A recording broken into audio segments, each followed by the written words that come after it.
When I was younger, I didn't have anyone to play with. I was alone in my room playing video games.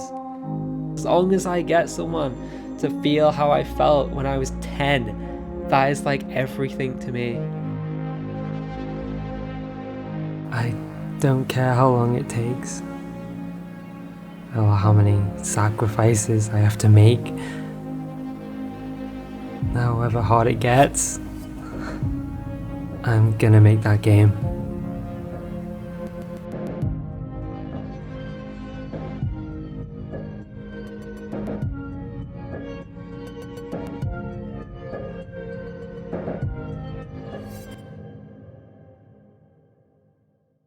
I'm not meant to be here. I'm definitely not meant to be here. I was born in Liverpool and I moved to Southport, which was great as a kid, but as I got older, I realized there weren't a lot of opportunities here. So I decided to develop my own game, make my own opportunities. I've been playing games since I was so young. It was a whole new galaxy to explore, and you had a whole new skill set that you didn't have in real life, and you didn't have to use your imagination. You were those characters. Just seeing things in 3D was incredible. You weren't bound to the laws of this world anymore. You could explore so many dimensions. I never imagined it would come as far as it has now, and especially with VR, I had to be a part of it. The book, Ready Player One by Ernest Cline, that's where my love for VR really flourished. And around the same time it was out, a development kit VR headset got announced, and I instantly had to pick one of those up and start experimenting.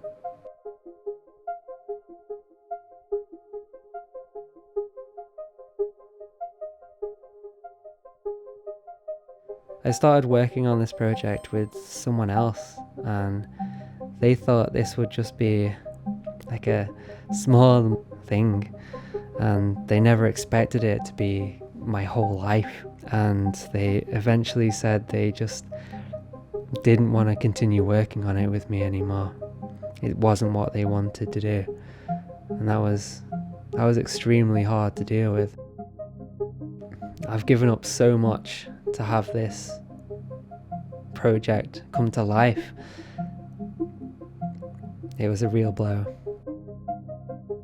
For the first project I made in VR, I didn't know what to make, so I looked around me and that was my inspiration. So I recreated my bedroom in VR with as much detail as I could possibly cram into it.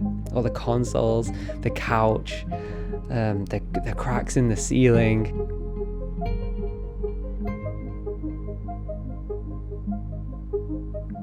And eventually I could slip my headset on, sit on my virtual couch while sitting on my real couch.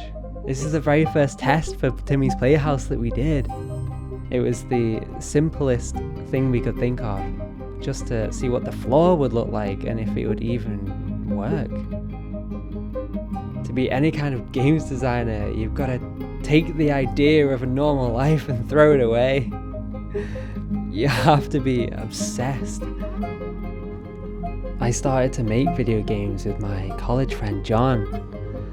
It was amazing, we worked so well together.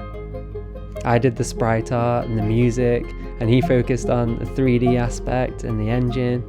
We worked so well together, and unfortunately he passed away. And I knew I had to continue on his legacy and continue to make games.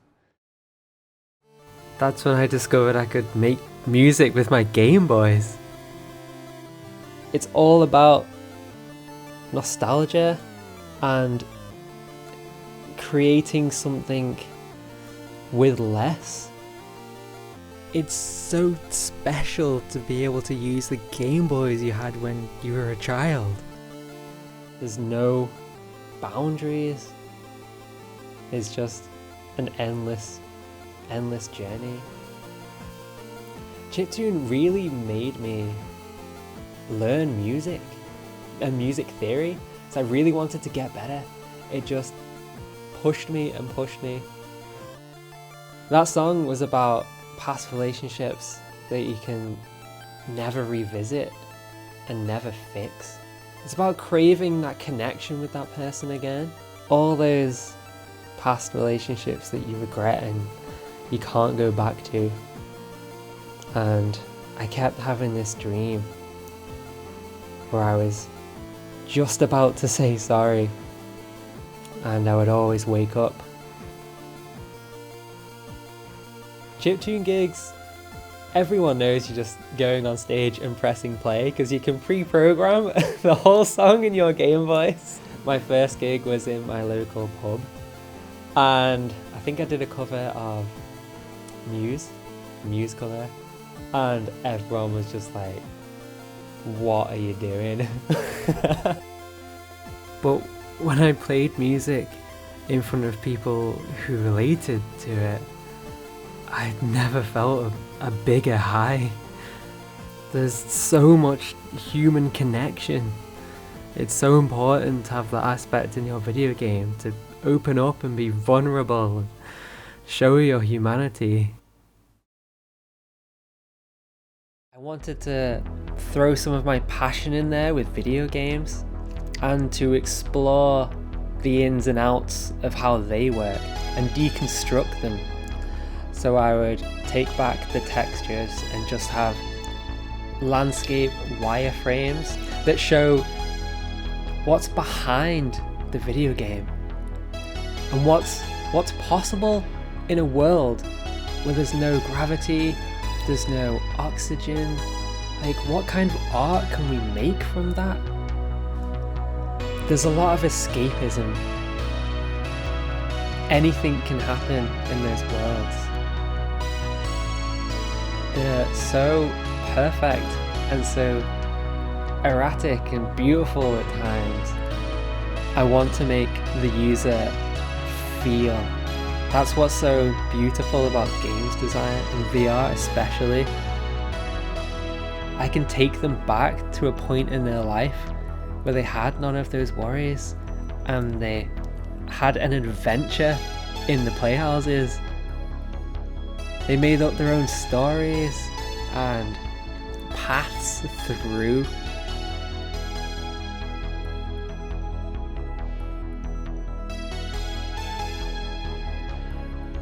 This place, it could be anything in their imagination.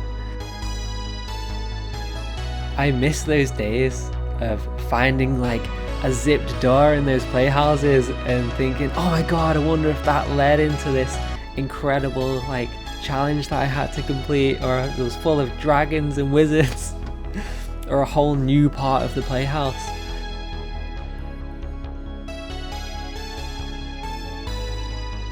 I used to love just getting lost in those ball pits and making my own narratives for everything that happened.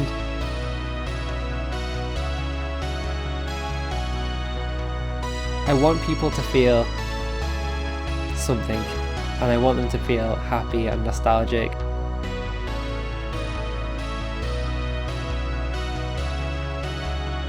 I don't care if it sells one copy. As long as they just have that happy feeling again.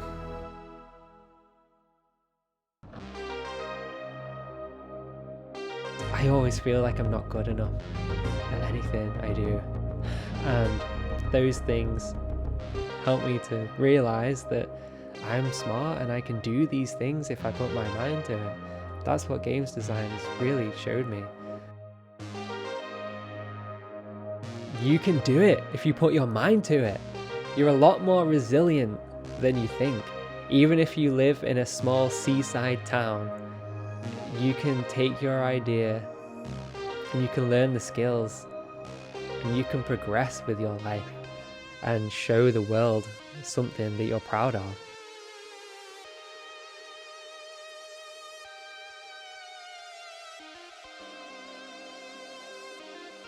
It's important to stay humble. It's not like I'm doing anything special here.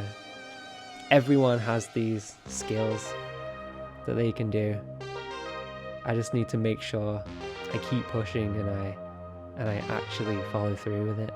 My name's Jon Blenkinsop and I'm a digital cowboy.